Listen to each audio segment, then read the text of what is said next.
Bismillah. Assalamualaikum Ustaz. Saya anak muda yang terkadang pernah melakukan maksiat kepada Allah. Yang tua juga begitu. Lalu bertobat lagi, maksiat lagi, berbuat lagi. Bagaimana caranya Ustaz agar tobat yang ana lakukan menjadi tobatan yang nasuha? Mohon bimbingannya. Quran surah keempat ayat 17. Bismillahirrahmanirrahim. Innamat taubatu 'ala Allahi lilladzina ya'maluna as-su'a bijahalatin thumma yatubuna min qarib. Faulaika yatubullahu 'alaihim wa kana Allahu 'aliman hakima. Kalau tobat mau benar itu, pertama ketika menyadari ada perbuatan salah, seketika bertobat. Saya ulang ya. Ketika menyadari ada perbuatan salah, seketika apa?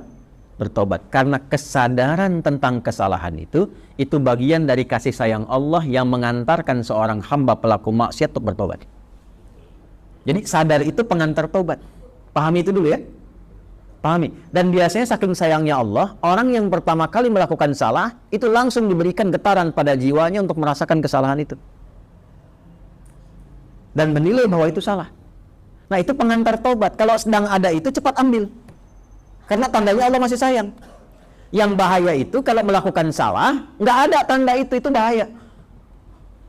Tapi berdasar perjalanan waktu, kasih Allah itu masih ada. Keadilan Allah menjadikan sebelum dia wafat, ya sebelum nyawanya sampai di kerongkongan, akan ada selalu hidayah Allah itu sampai.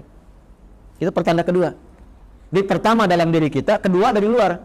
Tiba-tiba dengar ceramah misalnya tentang taubat. Kok bisa Anda dengar itu?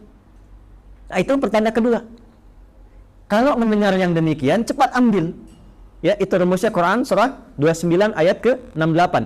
Walladzina jahadu fina lanahdiyannahum subulana. Orang yang cepat mengambil petunjuk dari kami, cepat dia ambil, kami bimbing dia menuju jalan-jalan kebaikan kami. Itu ya. Demi Allah saya katakan, sepanjang berbuat salah apapun, itu selalu ada getaran yang menyimpulkan itu salah. Ya, bahkan ada pencegahan dulu. Nggak percaya begini ya, nggak percaya. Keluar dari sini pulang, nanti coba aja deh, pakai sendal orang lain. Tapi jangan diteruskan, coba aja. Ya, jangan dipotong video saya. Coba, jangan diteruskan. Itu begitu akan dipakai, pasti hati kecil mengatakan itu bukan punya kamu. Itu pencegahan namanya. Begitu dipakai, dipaksakan pakai, nanti di pertengahan ada rasa lagi, kamu salah. Nah, itulah pengantar taubat.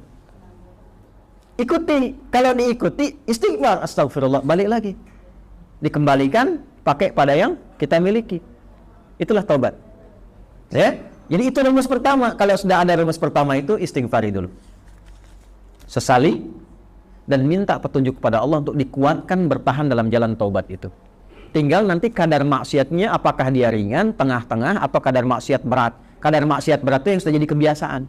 Biasanya pada yang terakhir ini, mohon maaf, tidak seketika biasanya. Kecuali ada kejadian besar yang membuat dia bisa meninggalkan itu sama sekali. Ibunya diselang nafas yang terakhirnya. Nah, ibu sering mengingatkan kamu dalam keadaan sehat. Sekarang menjelang kematian pun yang ibu rasakan, ibu ingatkan lagi. Apakah dalam keadaan ibu yang sudah sekarat ini mengingatkan kamu belum mau tobat juga? Maka dengan keadaan apa lagi mesti ibu ingatkan engkau? Bisa. Atau ibunya sudah meninggal, mengeluarkan wasiat, tulisan. Ya, diantaranya menasehati anaknya yang tidak pernah mau dengar untuk mendengar. Biasanya itu lebih kuat. Makanya disebut wasiat, pesan yang kuat, yang terasa lebih kuat dibandingkan dengan saat masih dalam keadaan sehat. Karena itu disebut dengan apa? Wasiat. Ya, wasiat itu bukan sekedar tentang harta. Ada wasiat terkait dengan kebaikan-kebaikan ibadah. Contoh Quran surah ke-2 ayat berapa? 133. Wasiat Nabi, ya, siapa? Yakub alaihi salam kepada anak-anaknya. Ya. Saya teruskan. Maka teman-teman sekalian, Bapak dan Ibu sekalian, kembali kepada pertanyaan yang telah disampaikan ini.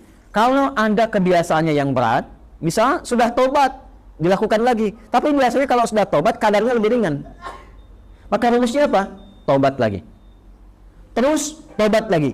Terus tobat lagi sampai berusaha kita maksimal hilang kebiasaan itu, atau wafat kita dalam keadaan sedang berusaha tobat atau sedang tobat.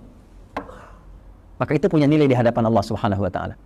Yang terakhir ini yang lebih kuat, rasakan saat akan terdorong berbuat maksiat itu lagi seketika diwafatkan oleh Allah Subhanahu wa taala. Itu yang paling kuat. Misal, sudah taubat, pengen maksiat lagi. Rasakan saat maksiat itu wafat. Itu yang paling cepat mencegah dari perbuatan buruk, sehingga insya Allah dari salah bisa berpeluang menjadi saleh.